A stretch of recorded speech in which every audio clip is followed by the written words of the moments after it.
राजा पटसोनी।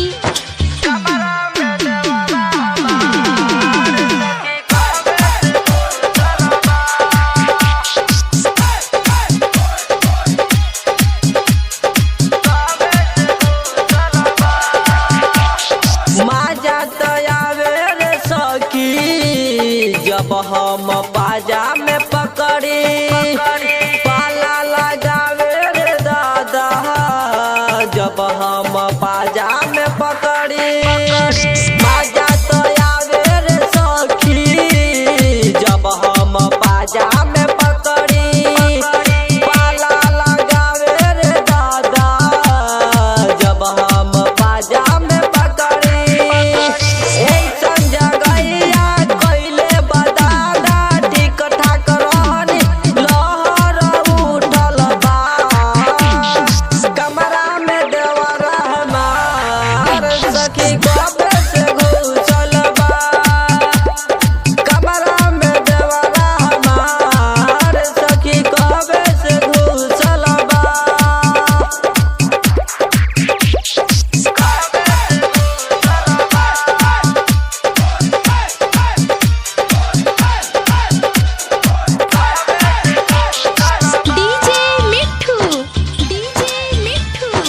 राजा पटसोनी।